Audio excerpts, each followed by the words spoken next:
to sustain energy, and I didn't need any of my medications to push me through the day. I didn't need any extra caffeine, and they were drinking sodas all day trying to keep their energy up and going. So yeah, that was pretty enlightening.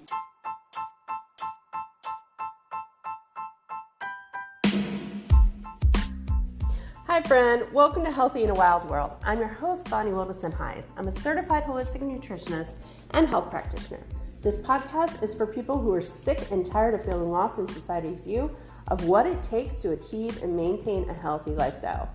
It's for those looking for an alternative to yo-yo dieting, strict restrictions, overwhelming exercise programs, and mindset activities that feel like a complete waste of time. My guests and I will share conversations and tips that teach you how to eat all your faves, be active without ever hitting a gym, and meditate on your own terms to find the unique path to a healthy lifestyle that fits into your world. It's time to break some rules and pave a new path to health and wellness. Are you ready to find your path through this wilderness? Let's get started. Today we are talking with Robin. She's part of the Living Clean team. She and I met a couple years ago.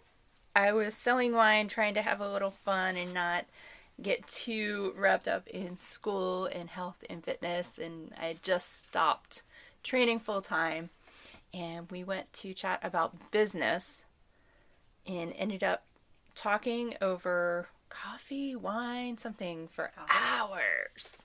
And ever since then, it's just sort of one of those stories, you know. That's all she wrote. So anyway, she actually has a unique story, and it's one I think that a lot of you will relate to. So I wanted to bring her in, have her chat, and tell you what she's been through, how she's found some balance and management techniques that really work for her. So I'm going to actually let her tell her story and introduce herself to you guys, and you're going to hear more from her than you are from me today. So let's get to it. Okay, hi, I'm Robin. Yes, we somehow managed to connect and meet very naturally, and it was instant friendship. So I'm very happy to have met her because she's part of why I'm feeling so much better today. So about, I want to say 2005, I was diagnosed with chronic fatigue syndrome. And I was really frustrated with that diagnosis because I thought it was a diagnosis that was a throwaway condition. But once I started doing some research, I realized it was an actual condition and an actual thing that people go through and struggle with. So I went to see a specialist, a special doctor focusing on chronic fatigue and fibromyalgia. He started me on a bunch of medications and supplements, and I've kind of been on all those things ever since, and it fluctuates every year, things that I am on and off, and it's just been, you know, I went from not being able to really get up to get to the bathroom to at least being able to take care of my then toddler daughter. And that was pretty much it. I was just existing. Just a day-to-day existing and not really having much else to do. No job, no other focus. Eventually, I think there was a point last spring where I kind of hit a spot in time that really scared me. I ended up in the hospital to find out why I was vomiting, excessive diarrhea, all sorts of stomach troubles. The cramping in my belly was insane, and it was worse than childbirth. Finally, I just said, I've had enough. I've had enough of all the medication I'm on. I've had enough of struggling with my life, and I wanted to do something to make a change that was permanent and not just a bunch of pills thrown at me every time I went to the doctor. That's when I hired Bonnie, and also started with a functional medicine specialist, acupuncturist, and since then I have been able to reduce several supplements. I've been able to remove several prescription medications from my repertoire of things that I take, and I'm now working. I'm working in a job that I love, and it all started when I finally had enough, when I finally felt like there was more to life than just existing.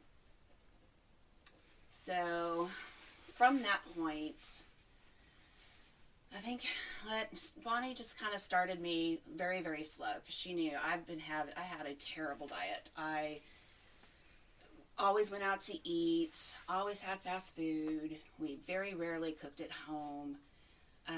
So she started me with the smaller little changes, kind of like, making sure that I was eating eggs instead of cereal for breakfast. Just for that, week or something. And then having the lemon ginger tea that she loves to have her clients on, which kind of does a lot of things. It clears the gut, it helps with energy, and it's the first thing I drink in the morning. I have ever since I started with her, and I'm never going to stop, because that's actually pretty good for you. After a while, I was still having some serious bloating, and still had quite a bit of energy issues, even though I was working to do what I felt I could to make my life better and to feel healthier. And I think it was about the time that Bonnie suggested Whole30. And I was like, there is no way I'm going to get through that. There's just none. But the more I read, I just had this knowledge that this is going to be the thing that gets me through. And part of it was because of the reading and stuff I've done, but a lot of it was Bonnie. Bonnie just naturally, as we would talk and various times we'd get together, she eventually got me to think, I can actually do this. And I did. I made it through Whole30 and reintroduction. And I still had some issues, so we did a food allergy test, and it turns out I'm allergic to almonds, which, if you know anything about these types of programs, peanut butter is off the list. So almond milk, almond creamer, almond butter, almonds with grapes for a snack in the middle of the day. I was almonding out on everything. So it was no wonder I was still bloated through all this. Now I know to stay away from that. It just took some time, but once I got through it, once I learned what my triggers were, once I learned that I could eat healthy, that I could feel great eating healthy, that I could actually cook, because I'm not a cook. I mean, I can legit burn water. But I've learned basic techniques and basic tips and tricks along the way, and it's been wonderful. I have so much more energy. I am so much more alive.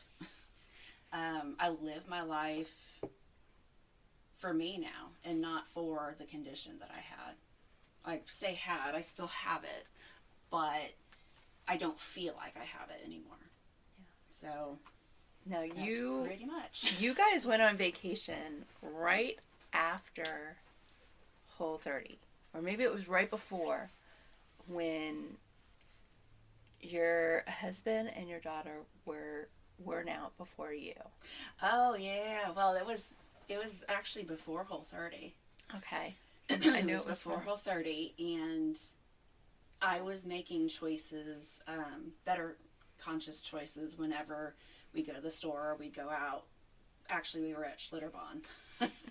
And instead of having their pulled pork sandwich and everything, I had a chicken breast sandwich, and I asked for or a fruit on the side. They gave me a huge bunch of grapes.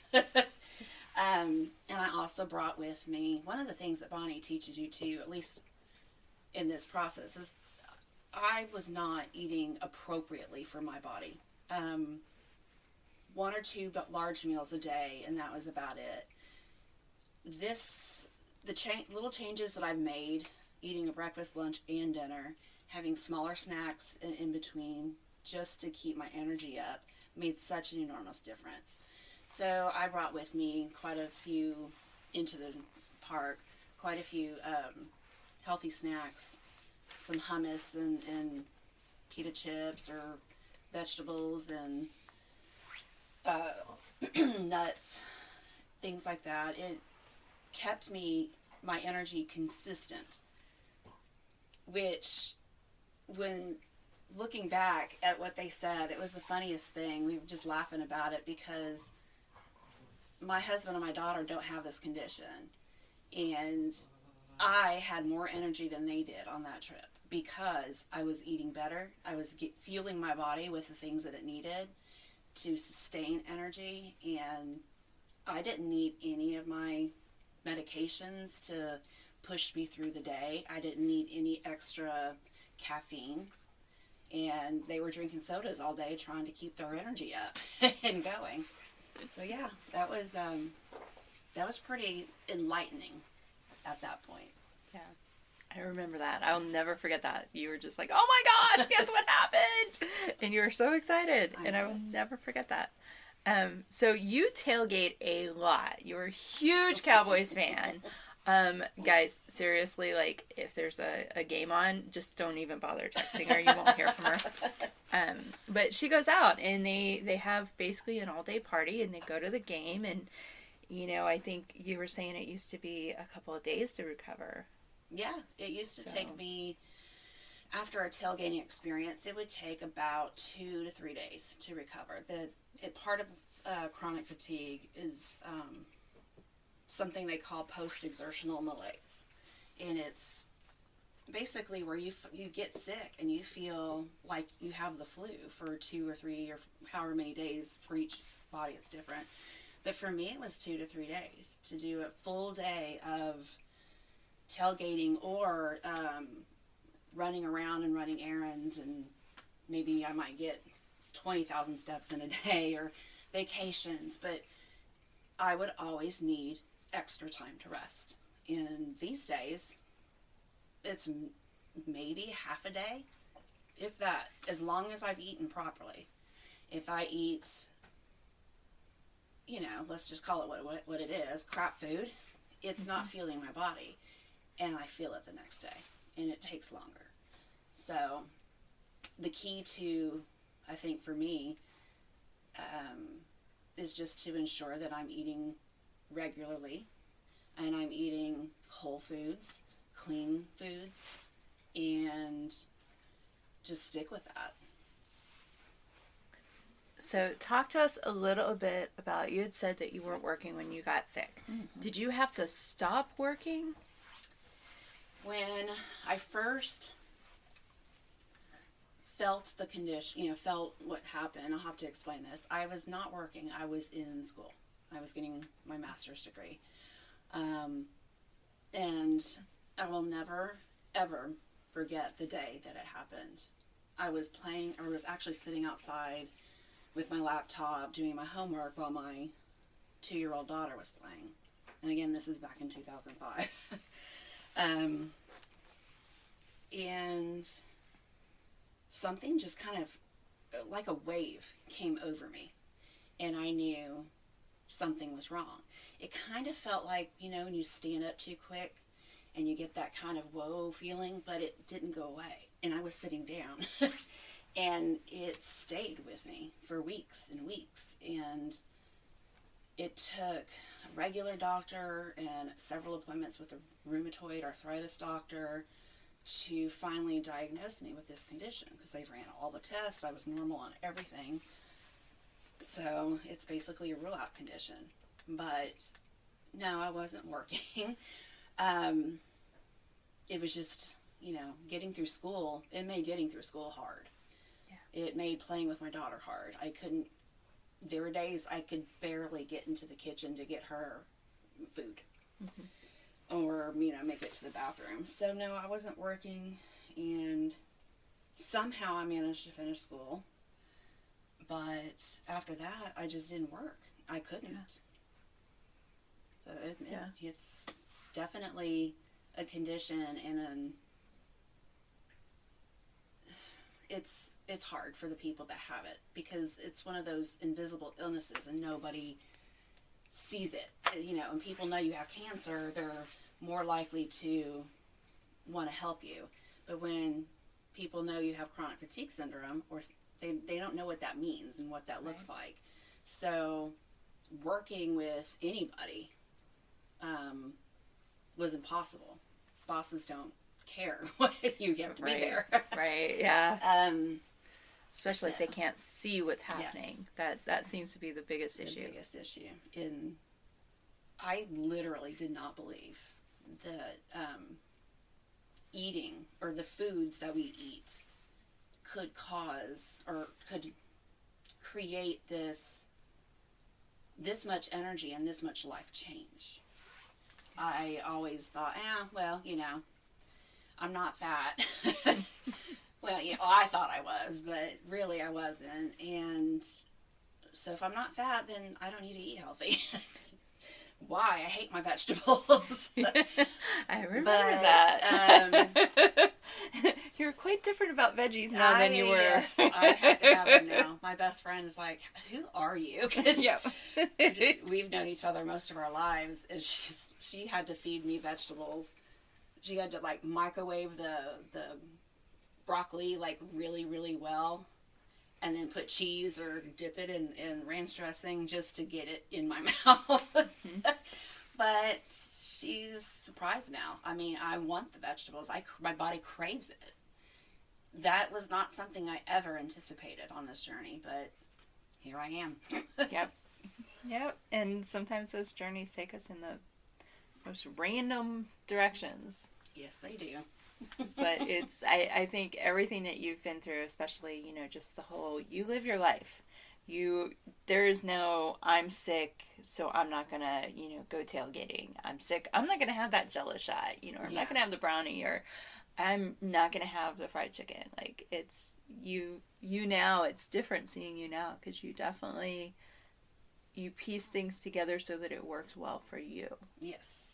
And the goal is to still enjoy yourself, but not feel like crap for days. Exactly. So I still have those, I think what you were calling it was reward meals. Yes, I do not like the word cheat. I think we. But yes, I still make choices that are probably, well, let's just be honest, not healthy for me. But I feel it. Yeah. And I know, okay, I'm going to do this, I'm going to have this, and I have to make that decision on if it's worth it. Yeah. And if I know, I have to be up early for a work meeting or an appointment, then I choose to not. But then on other days, when I know I have some extra time where I can sleep in a little bit, or just have a leisurely morning, then I might choose to have something, especially when we're tailgating. Yeah, but, absolutely. I try to keep with me at all times in my purse, either a Laura bar or one of those fruit bars that have the apple and strawberries, or the that's it bars. Yes. Just something that if I'm out and I know I need to eat and all that's around me is just crap food, and I need something that's going to sustain me, I have something with me at all times. It's a good rule. Another good tip that Bonnie shares, by the way. I'm telling you guys, you need to sign up with her. She is life-changing. Now, speaking of that, you went through the 6-week challenge when we were beta testing it, I was beta testing it. And we now have it where it's paired with the membership. So when you went through it, that was actually you were midway through Whole30, weren't you? I was in the process of Whole30, yes. So it was easier for me to do it than I think a lot of other people that were also beta testing that challenge, because I was already eating the types of clean eating and whole foods that I needed to. But even so, even after, because Whole30 is roughly, even though it's 30 days, you also have about a 2-week window where you're introducing foods back to see what you react to. It pretty much carried me through that 6-week challenge. I'm very excited to try it again to see how different it is for me this time around. Given that I have in the Whole30 language, food freedom, I'm slowly working myself back, but I had been making worse choices, and I'm feeling much more sluggish, which I don't want to because I want to keep working. Yeah. The fact that I have the knowledge now, I just know I just got to reset that. It's a mindset thing. You have to know at every meal you're setting. That was your podcast, setting intention. Yeah. You have to know that my intent at this meal is to make a choice. Like, okay, instead of a hamburger with a bun, I'm going to have it with a lettuce wrap or whatever. Instead of adding cheese, I'll just have it without cheese, add more vegetables. Or instead of, say you have a salad, instead of using ranch dressing, which I love, use vinaigrette. You just make those small changes every day with intention, and it becomes a habit. So yeah, I'm excited to do the 6-week challenge again. I want to see what I can do different this time. That's not straight like Whole30, but yet healthy. Yeah. Yeah. It's always different every time I do another, the 3-day reset or the 6 weeks, or, because really 6 weeks is a modified version of that Whole30. It includes everything within it. Mm-hmm. So every time I do that, it's like a reset. And I redo it every time I feel like I'm falling off the wagon. That's pretty much where I probably need happens. To get there. Life happens. Life happens, and that's just it. Life happens. You go through stages, and yes, I'm much healthier, and I'm much more energetic, and I don't feel like I have chronic fatigue anymore, but I've noticed my clothes are fitting a little more tightly, and I just don't want, it's not the weight, it's the way that I feel. It's the energy more than anything, given that I have this condition. I don't like the way bad foods feel to me now that I know what good foods feel. Right. So, yep, definitely looking forward to the next challenge. So what would you say to somebody who's listening that either has chronic fatigue or something else that wants to try something like this, but they're scared of how their body will react? Because we all know that if you move too fast in any of these, yes, it's going to lay you out for a while. Especially with this condition. I would, honestly, I would do it back the way that we kind of did it for me, which was don't jump into straight Whole30 type of meal. Don't jump into any kind of extreme, from one eating extreme to another eating extreme. Start with the smaller changes, like instead of French fries, like I did at Schlitterbahn, instead of French fries, I had fruit with my sandwich. Instead of having this chopped brisket something or other, I had a grilled chicken sandwich, and I removed the bun. Instead of cereal in the morning, which I don't know if anybody has ever checked labels, cereal has a lot of sugar. I don't even know if there's a cereal that exists on the market that doesn't have sugar in it. There is. It tastes really nasty. You don't even go there. Yeah, just don't. But how it's easy just to pour and go. But it's just as easy to cook 2 eggs, add some spinach, maybe some mushrooms or whatever kind of veggie you want to it, and have a couple of pieces of bacon, and that is your food, your protein, and your meal for the day, and it gives you much more energy than what a bowl of cereal would, and you're not as hungry later. Yeah. So that that I think just the small changes, do something small, make that a habit, and then move on to the next change. Eat more vegetables. That was the big thing for me, was vegetables. Just learn what you like. Get something new that you've never tried. Get some spaghetti squash instead of just a zucchini. Get instead of just having normal broccoli and corn or whatever for your sides at dinner, have something new. Try things. That's pretty much what I would say to somebody who's wanting to start. Don't start big.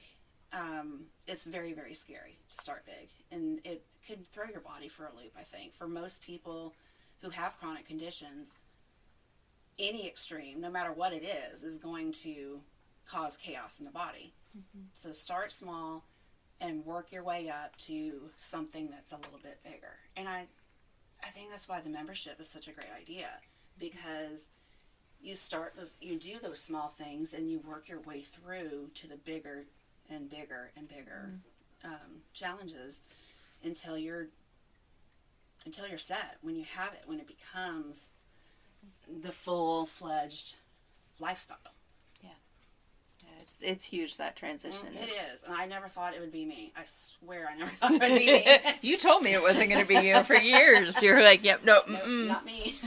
I love you, but no, I'm not a vegetable fan. I'm not going to eat vegetables. You will never get me to eat vegetables. Yep, and look at me now. Yep, but I didn't get you to eat vegetables. No, that was you me. did that on your own. That was me. That was definitely me. And because it was the small changes, just something to do to change what I'm doing, to change what I'm eating. The intention that I had set was, I'm going to do this because I need to. Mm-hmm. My body was breaking down. Yeah. And that was that hospital visit. My body had just had enough. And if I wanted to stay alive for my child, who's now 16, for any grandkids I may have, or not, when she graduates and goes off to college, we're going to be selling the house and traveling a lot more. So right. If I wanted to be around for all that, if I wanted to have the energy for all that, I knew I needed to change something. Mm-hmm. And the vegetables was that one of the small changes I made, and never knew that I could do it, and I did. So there you go. It's a lot different today. All right, so what would you suggest to people? Are there any pieces of advice that maybe you wish you would have heard before all of this, or anything you can tell people that would help them decide to choose health over feeling sick? Well, I think for me, a big piece of advice would be food journal. If I had known the types of foods I was eating was making me feel certain ways, if I had paid attention to that, I think I would have gotten through it a lot better. So I would suggest food journals, and that's not just writing down everything you eat. I mean, write down what you eat, write down how you feel. Like, did you immediately start bloating? Did you wake up the next morning and have acne on your face? Is your, rosacea flaring up? Any skin issues that you might have? And then just go from there. Write down how much water you're drinking. That's one of the things that I do. I drink at least 120 ounces of water a day. And that's plain water. That doesn't include my tea, my coffee, anything else I drink. It's straight water. That's another one too, I think. People don't drink enough water. And that water helps. It helps flush the body of all of the toxins. It helps clean, and it helps revitalize your body. What other advice would I give? I would set a goal for yourself. If you, for instance, for me, it was medication. I wanted to get off of a certain number of medications by a certain date. Once you set a goal, you have something to look forward to. You have a thing that you're looking at. And it, honestly, it doesn't need to be weight. It doesn't need to be medication. It could be something like, I want to have more energy, or I don't want to crash by 4 o'clock in the afternoon. I want more from my life. Whatever goal that you set, stick with it, and know that your food habits absolutely can get you there. I wish I had known that before. We all look back and go, oh, if I had only known. But you don't know until you're on the opposite side, looking back, going, Yes. oh, okay. And it takes a minute to really wake up and realize, okay, all I have to do is take these minor steps here and there.